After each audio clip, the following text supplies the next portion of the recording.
The Earnestly Speaking podcast is a show that is founded on free-flowing conversation and may at times venture into mature subjects. Listener discretion is advised.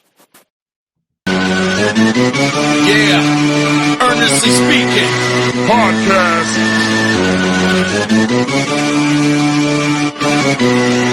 Let's get it. I'm a giant in New York, in Miami carry heat. So much more in store, my product can flood the street. Opinion Nation Godfather, CEO. Puff in the late 90s, gon' see me blow. Oh, got my hustle on, no imitation of bad. Army of untouchables, Opinion Nation staff. Never an off season, homie, check the numbers. Heart throbbing my own right, supplying southern comfort. Earnestly speaking, my ego is well fed. Earnestly speaking, you're too feeble and no threat. See, I'm like a hurricane, you're a mild breeze. Earnestly speaking, leaving Eli a dynasty. Shake!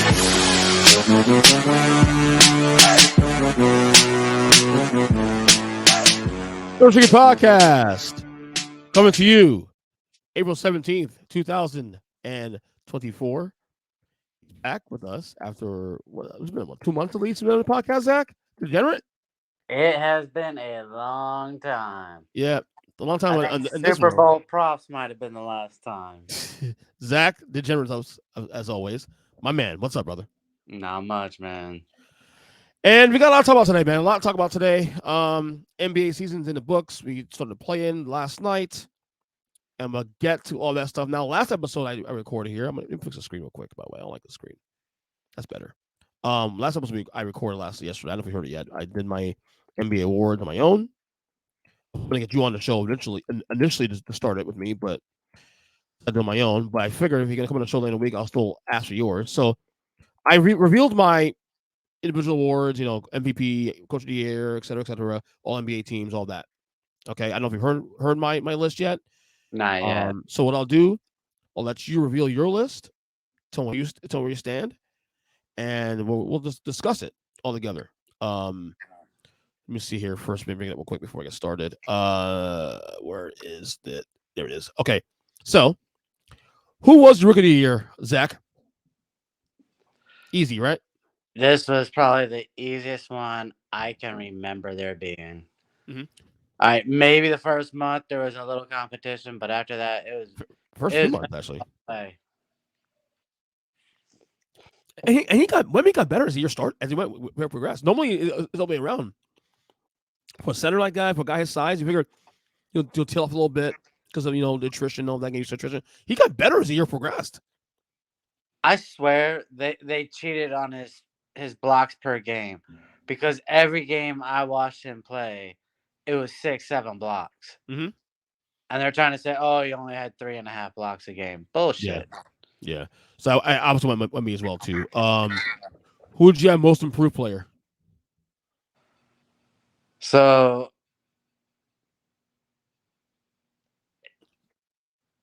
I Duncan Robinson for the record. Went home on this one. I feel like the honest answer is probably going to be Maxey, because he was able to at least keep the team afloat. Yeah. But really, it's Pablo Banchero. Your boy. Yeah. Second year in the league, and you're competing for the number 2 seed in the last week of the season in your second season. Come on now. Yeah, that doesn't happen. I think he was kind of a sneaky, like, third-tier MVP candidate, maybe. Like I said, nobody expected that. Maybe play in. And for them to do what they did this year, incredible. Yeah. Second of the year, I had Sam Presti in OKC. Who'd you have? I mean, I can't argue with that. Honestly, I would actually probably give it to the New York Knicks executive, but I don't know his name. Shoot, I'll get in a second. I'll whack in a second for that one. For the just that mid-season trade to get OG. Yeah, I mean that changed them forever. Well, moving Barrett, I think, changed it because OG missed a chunk of time, but moving Barrett, I think, really opened Brunson even more. So yeah. Coach of the year, I went Mark Dagnall in OKC as well. So I've got two answers. Yeah. One is Minnesota coach. He's on my list. Honorable mentions. All right.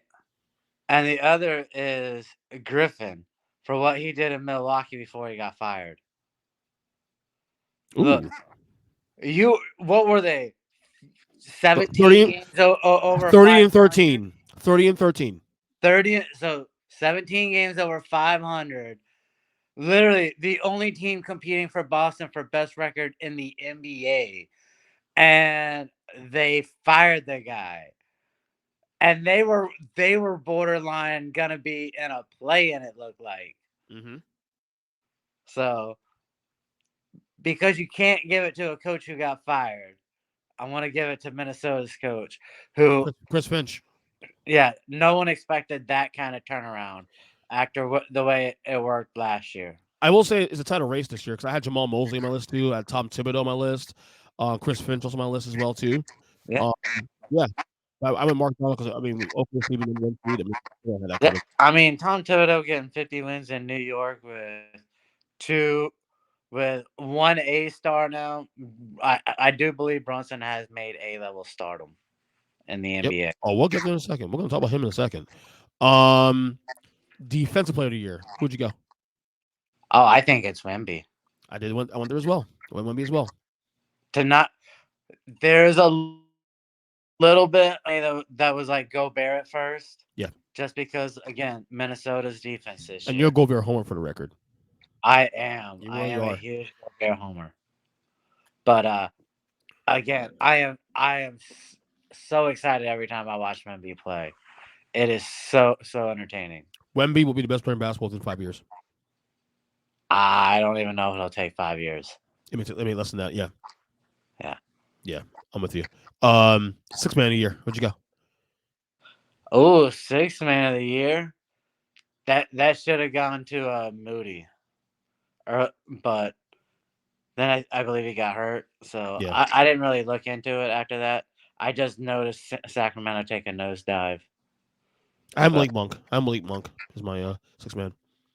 He was incredible this year. When every time I watch him play, he's always instant offense for that team. So, all right, and then the big one, MVP. It's a tough one, isn't it? Or was it tough for you?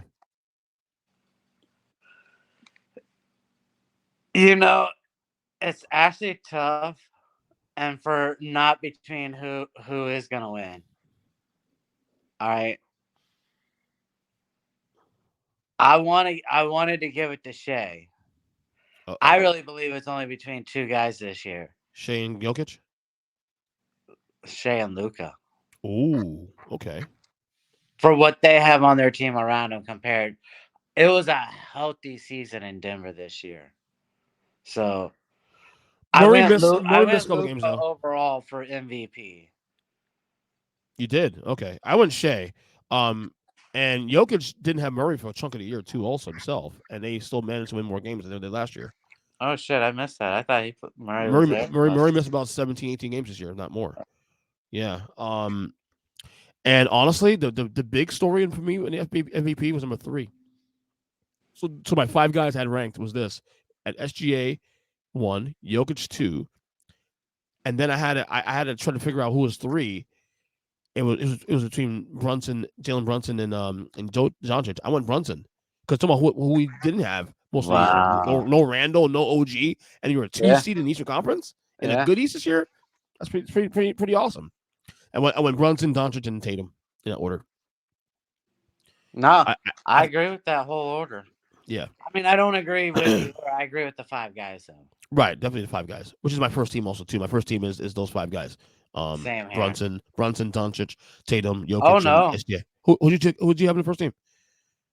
So again, more position guy.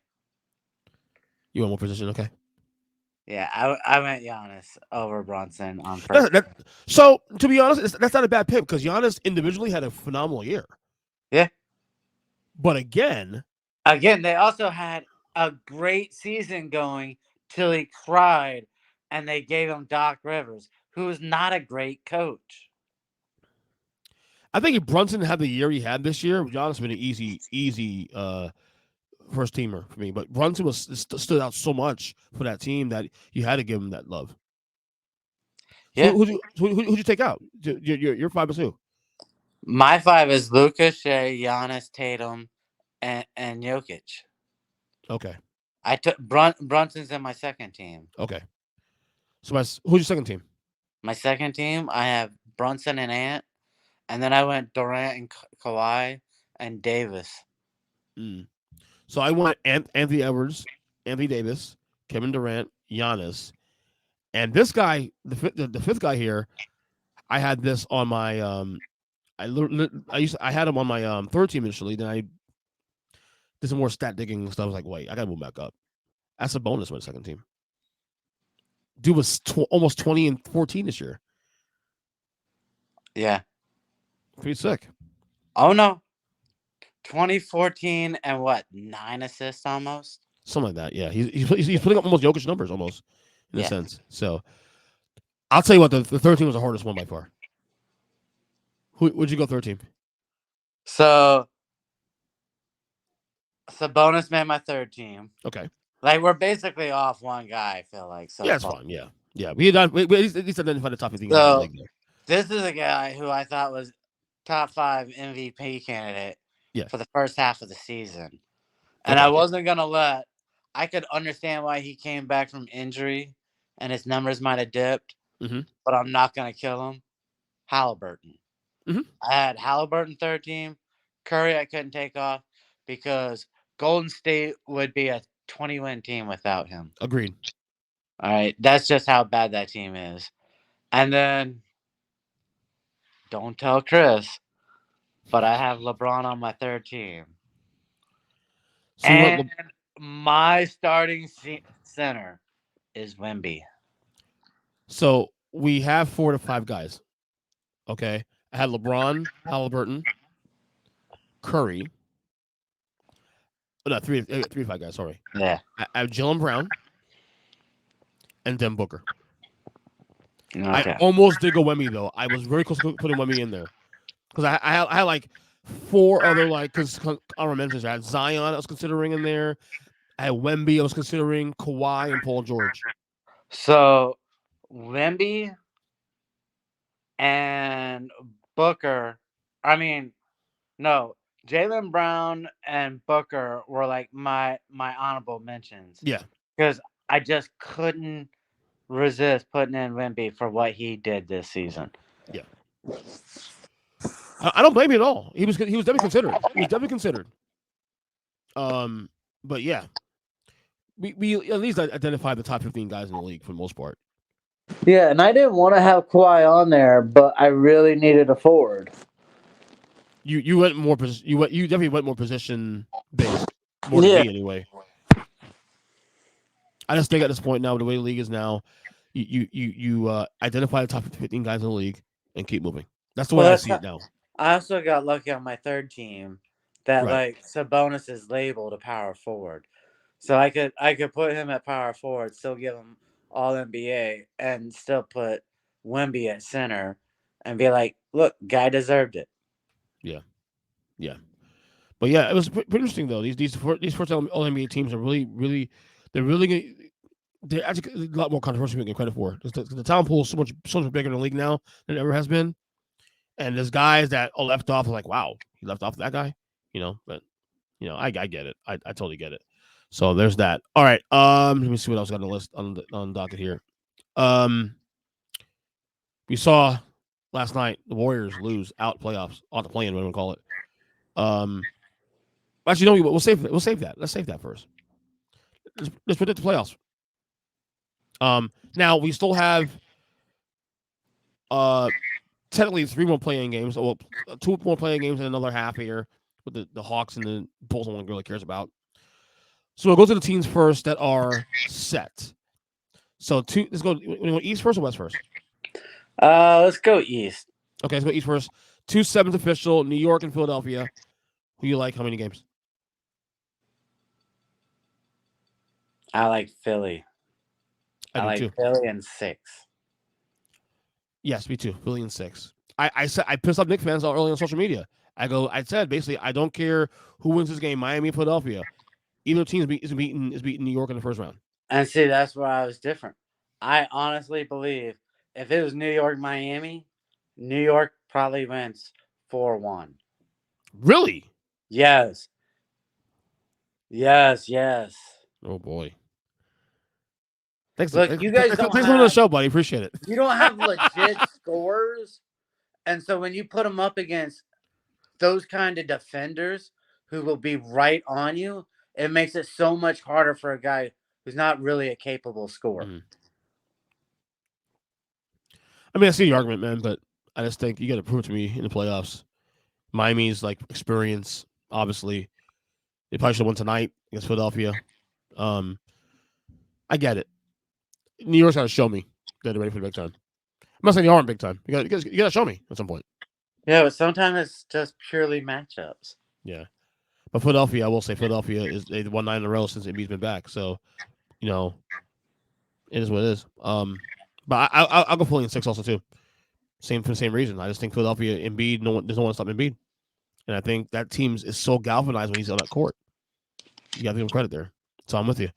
3-6, probably the most interesting, in my opinion, the most interesting first round matchup in the Eastern Conference. Milwaukee and Indiana. In my opinion. What do you got?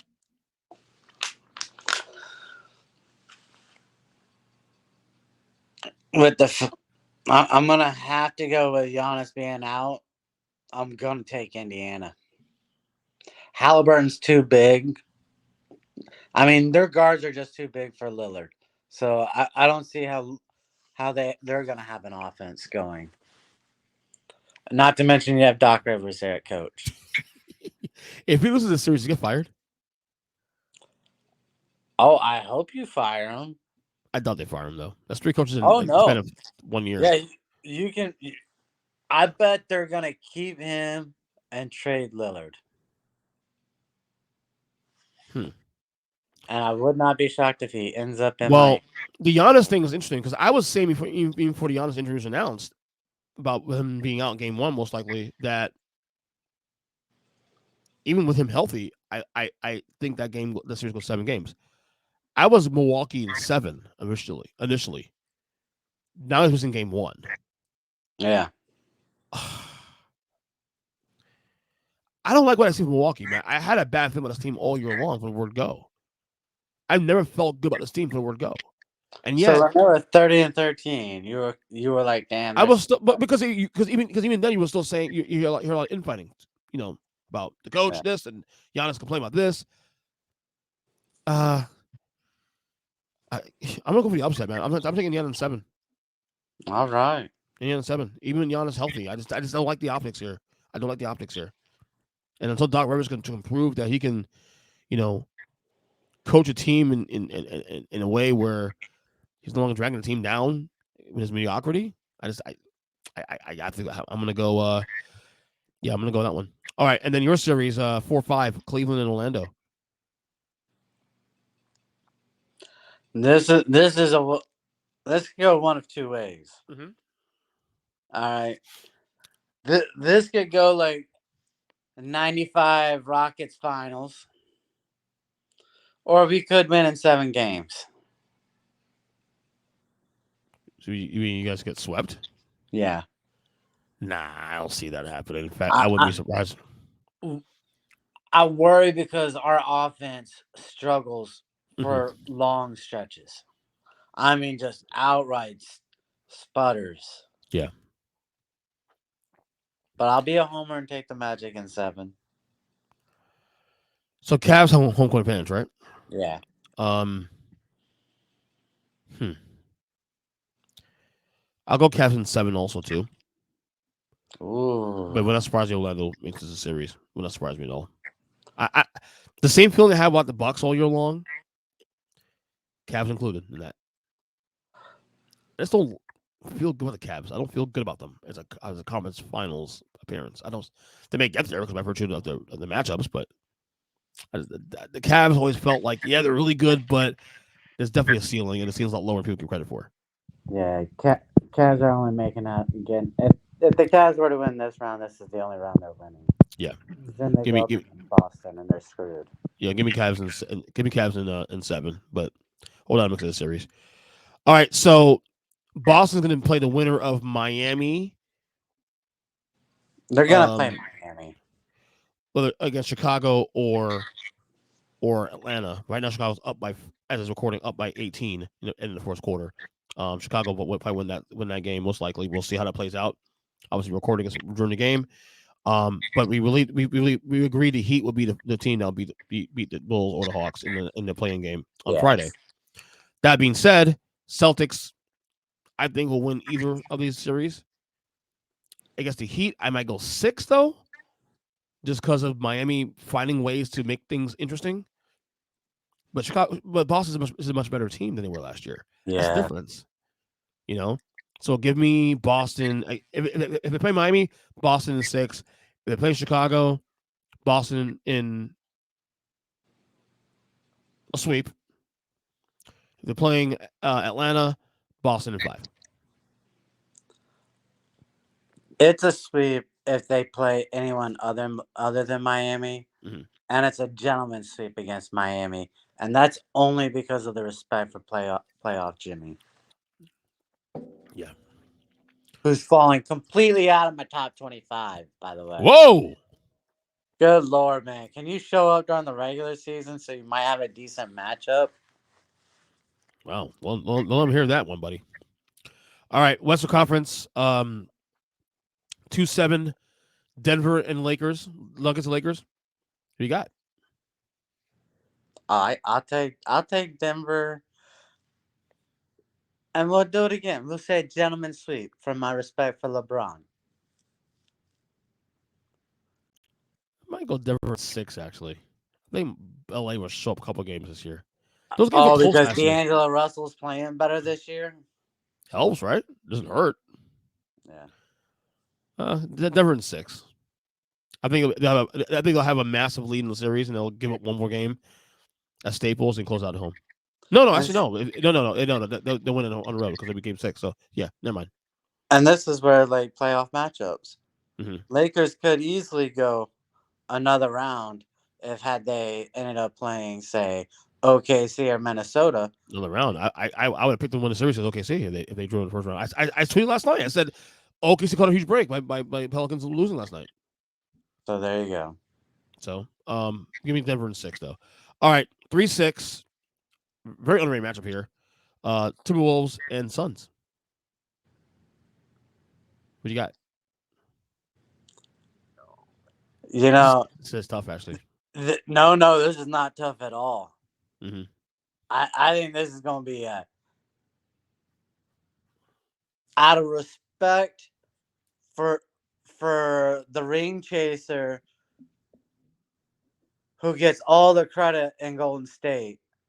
I'll say it's Minnesota in 6. But I think it's Minnesota in 5. Really? Yeah. Is Cat back? Yeah. He came back right before the Friday. Yeah. This is actually tougher series to predict though. They don't have anyone to distribute the ball, man. I know. And yet KD and Book can win games by themselves. This is definitely a series of who can put their strengths against each other. Minnesota, great defense. Phoenix, great offense. Oh, man. Anthony Edwards on Booker. Oh. I'm gonna give Minnesota, man. Fuck it. I'll take Minnesota. Give me Minnesota in 7. In 7. All right, 4-5. Probably the most interesting series of the Western Conference. That is, of course, the Clippers. Well, the Clippers are the 4 seed. The Mavericks are the 5 seed. I mean, we've seen these two teams play in the past. They have recent history in the past where Dallas has, upset the Clippers in the past. You like this one? I like the guy I picked for MVP. I like Luka. I don't trust the Clippers, dude. I really do. I thought I did earlier in the year when they had that little run in the middle of the year that they fell apart again late, and I don't like West. isn't Ty Lue like this amazing head coach? Well, we want to find out this series. This is a series this series is going to say a lot about Ty He Lue. better because I mean Kawhi's healthy again. Harden's technically And because of healthy. that, I'm not gonna bet this because I'm not gutsy enough to do this, but I'm gonna take the Clippers to win this in 7 games. I'm gonna bet that Kawhi has a throwback of the ages. I'm also gonna bet the better roster. I But agree. am I confident about that? No. But I gotta make a pick. I'm making a pick. So I'm gonna pick the Clippers, but bite my tongue doing it too. You know what I'm saying? No, I hear you. So Clippers in 7. I would love to take the Clippers with Kawhi, but Yeah, I'm sorry, you got James Harden there too, that's true. That's true. All and right, and then Russell Westbrook. right, and then 1-8. The Thunder will face the winner of Kings and Pelicans. Now Zion Williamson is out for this game in that playing game. That's going to be on, I think, tomorrow. That's a huge loss for the Pelicans. I'm picking the Kings win that game, that playing game, Yeah, and then I'm going to pick Kings and Thunder. Might be a fun series, man. That's going to be a really fun series. 2 teams that kind of mirror each other in some ways, like the 2 teams that got on the radar the last 2 years. So I might go. I'll go Thunder in 6. The OKC's too. I think the Kings are a little too wonky. They don't have Malik Monk also on top of that, which hurts. You need the extra punch. And I think the Thunder they'll dodge a bullet, but not playing Lakers in the first round. So I'm gonna go Thunder against the Kings in 6. If they play the Pelicans, I go Thunder in 5. No Zion. yeah. I almost feel like, I mean, I like the Thunder. Do I want to go 6 or do I think it's Thunder and 7? Because Again, too, the Kings. because it's such a young team. Because I'm assuming the Kings are gonna beat a Zionless team. So I'll go 7 games against the Kings. If it's the Pelicans, I'm with you 5. Okay. All right. There's our play predictions there. All right. Let's talk Warriors. Let's talk Klay Thompson. Where's he going next year? He's an unrestricted free agent end of the year. Well, at the end of this playoff run. We went through this last year with Draymond Green. They committed Draymond Green for 4 more years. Now it's Klay's turn, and Klay was a disaster last night, in that playing game against the Kings. 0 points, 1 assist, 4 rebounds in 32 minutes. If that's your last game in a Warrior uniform, that's a bad look. It's a bad look. That's where it's been for like 2 years. He has been on a steady decline as he fought his way to come back. Mm-hmm. And so now, can you even look at Draymond and be like, well, let's give him about the same amount of money as Draymond? Because in my eyes, I think Draymond, his contract is a massive waste of money. He is suspended 20 games. He's a head case. He doesn't add enough to the table to be a winning player anymore. You can't add another $25 million to another guy who's not going to be a winning player again. Mm-hmm. So I can't imagine he signs with any team for more than $10 million a year. Yeah, it's hard. It's tough. Like, you could pick out teams with huge amounts of money, but he's not a draw. He's a catch and shoot shooter who can no longer play defense. So there's nothing there. Yeah, I do think that most likely if I had a bet, I would bet that the Warriors will resign him on a much team friendly deal. Yeah, how high would you give him the max about the years to keep the number low as possible, just because it's their guy, and make it a tradable contract down the road if indeed he can if he can get back to shooting the ball at least close to where he was even 3 years ago. I could see the value of keeping him another couple of years because if you're a shooter, you don't really lose that to some extent. You don't lose shooting, but he was a catch and shoot. He was coming off of screens. Yeah. He's had a knee and an Achilles, right? Yep. And he's getting older, so there's not going to be a regains his form and skill. It's only Right. going to get worse. So I ask you again, how much would you pay? It can't be more than 50 million. 50 million is the top. For how many years? Well, if you can get him to take a deal where he's making between $10 and $50 million at 5 years, 4 to 5 years. So 4 years. He's gonna want a big number towards a bigger roundabout number for the whole entire contract. But the problem is where do you? It has to be where the team has flexibility to get better, and that's the problem too. Also, they're capped out. They're in that luxury tax and then some. They're gonna save $30 million when they let Chris Paul walk this year. They have to. Look, the owner has said he's not going to pay the luxury tax. Wait, so the Warriors? Okay, I'm going to in a second. Are the Warriors out of the luxury tax as of this year? If they do not guarantee Chris Paul's contract, and they do not re-sign Klay Thompson, they will be out of the luxury tax.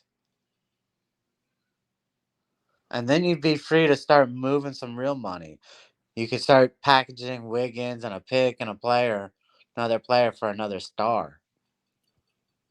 Okay, I'm going to bring up on the screen in a second. We'll have a ball with this one, because their situation is so crazy. Like they're one of the biggest anomalies in history of NBA, where like they're paying off the wazoo for players, and look, it worked. They got 4 titles out of it, but now it's time to pay the piper, right? Yeah, they paid almost $200 million in salary tax. So if you guys watch the podcast on the video on YouTube, of course, you put up the screen now. It is the salary issues of the Golden State Warriors. So Chris Paul is $30 million. Is he off the books this year? He's non-guaranteed.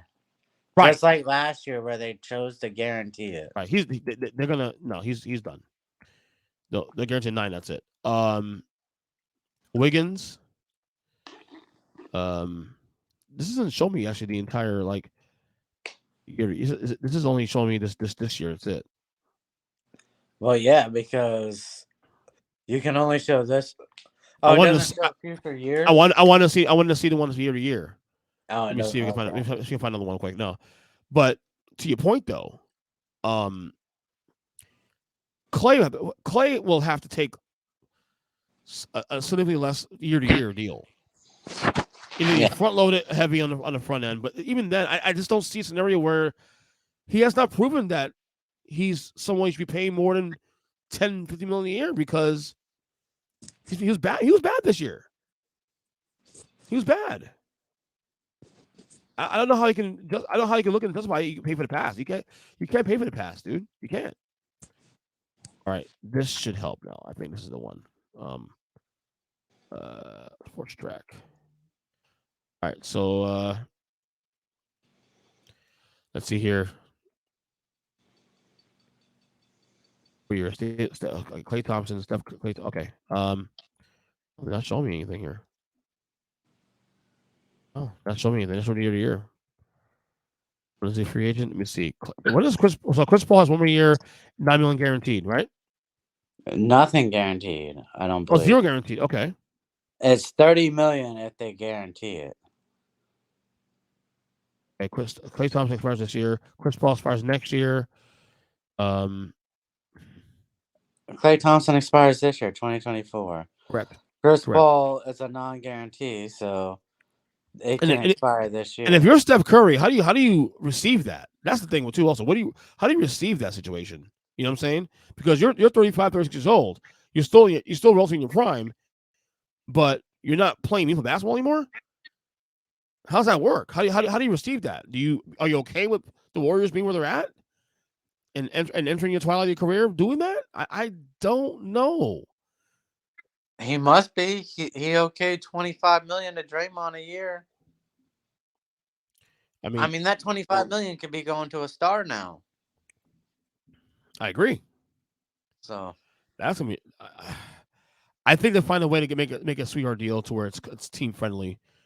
But man, I just I don't know, man. I don't know. That's gonna be one of the more fascinating situations we've seen in a while when it comes to like a player who was a key cog to a dynasty, but it's clearly nowhere close to what he was not even 3 years ago when they won a championship 3 years ago. You know what I'm saying? Not even close to that anymore. So there's that. All right. Minimum. So no, they ain't going that far. He'll make some money somewhere else. There'll be a team out there like Orlando who will probably try to pay $20 million a year because they can afford it. My bet. Going after bigger fish now, man. The Lakers will pay him $10, $50 million a year to but does he want to do it? It's a question. We'll see. All right. One more basketball thing here. We officially have the Team USA basketball roster set. LeBron James, Steph Curry, Kevin Durant, Joel Embiid, Anthony Davis, Devin Booker, Anthony Edwards, Jason Tatum, Bam Adebayo, Tyrese Halliburton, Drew Holiday, and I think Kawhi Leonard was the 12th guy. Yep. Your thoughts? Gold, right? Easy gold. Should be. This is like dream teamish here. The fact we're allowed to snake another country's center onto our team really helps. Well, Joel Embiid is American. Yeah, let's go Team Bahamas at center. Oh, really helps. Stop it. I mean, you got AD, who's a forward center. Yeah. Bam's a forward center. This is definitely another goal for the USA. Come on now. The only thing I will say is that some of these top guys are much older. Yeah. You know, like Curry and LeBron, a little older, obviously. KD's obviously in his mid-30s. But you got D-Book. D-Book's I think D-Book might be the MVP of this team, actually, to be honest with you. Best scorer in this team. Well, we got a lot of size. D-Book, Halliburton. Drew Holiday's gonna be starting because they're gonna want him to set the tone on defense. So. Yep. Mm-hmm. I can see this being a breakout for Anthony Edwards too, also. Massive breakout for him too, also. So want to show out. So that's fun. This should be a fun team. All right, what else before we get you out of here? Washington Commanders. Draft's 8 days away. What are you guys doing? Number 2. I keep hearing JJ McCarthy from Michigan. God no. That sounds like Zach Wilson all over again. Doesn't it? Thank you. It's really easy to make that big play with your legs on 3rd and 6 when all you've done is run the ball for 30 plays in a row. All right. I'm sorry, but that said something to me when you did that against Penn State when all you did was run the ball. Same thing that New England said about Mac Jones when all they did was run the ball in the snow. Yeah. All right. I'm praying we do not take a skinny kid. After what I saw with RG3 and seeing how line protection is nowadays, I'm praying we do not take a skinny quarterback. So you're not getting Caleb Williams, obviously. Caleb Williams on the 1 Chicago. Yeah. Who do you want in that spot? If we're going with the fact we're going to draft at number 2, I would rather take Drake May. Okay. Just because of his size. All right. But what I would really, really like to do, just trade back 1 or 2 spots. And then trade back again. I would like to draft Michael Penix Jr. middle of the 1st round. Middle to late 1st round. Because I think he is going to be the steal of the draft. I keep hearing that. But I do think Drake May ends up going 2 or 3 high. I think Penix Jr. could be a steal. I know there's a lot of apprehension because of his injuries and the knee and all that. But he's to me, he's probably after Caleb Williams the most ready to go week 1 quarterback of the bunch. And I would assume we're probably going to take Jaden Daniels, so that we have the mobility. Because Cliff Kingsbury likes a quarterback with mobility who can air it out. So It's probably going to be that. Far be for me to sit there and act like I'm a scout. I mean, I watch the games, but I'm not a scout. Like Jaden Daniels is really good in college. I think he's going to be a bust. I don't see like when I look at quarterbacks in college. Like there's certain guys I see who will be a solid quarterback in football. Bo Nix, I think, could be a solid quarterback in football. I don't I see could only see Bo Nix playing quarterback under, say, the coach for the Denver Broncos. Sean Payton.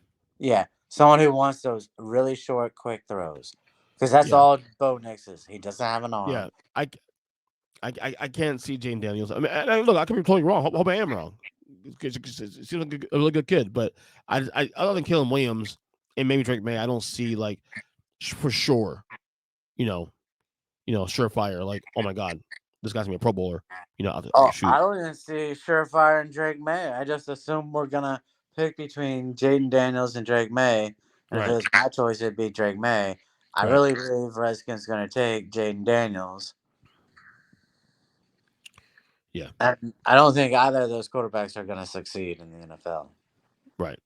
So while this is a quarterback deep draft, that's out the chute, but we don't necessarily think these guys are going to be anything when it's all said and done.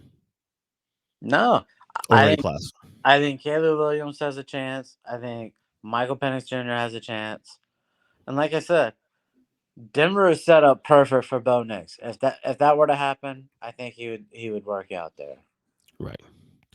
All right, Zach. That was fun. Yeah. Look tired. You got to work tomorrow? Hey. No, it was a sad day. It was a sad day. Huh? It was a sad day. You're live. It's Wednesday.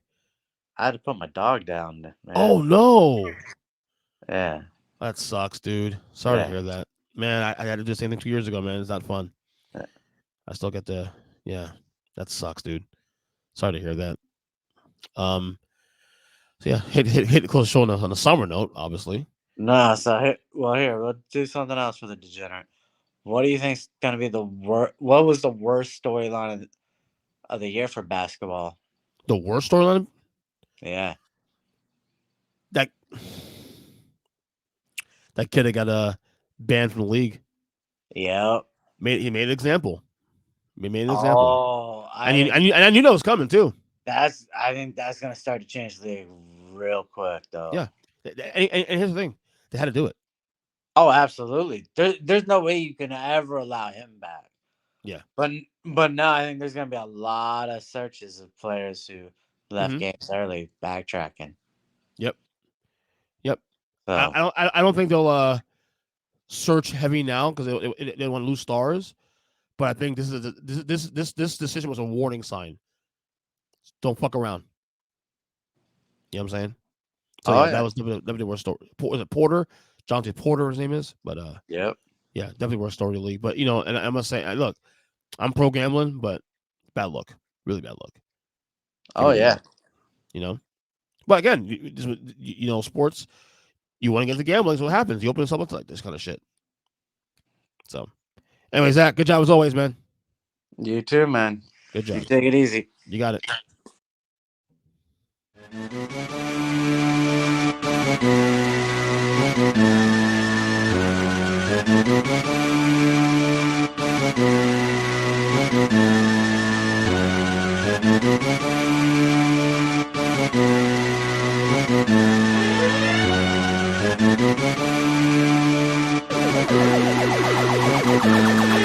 you.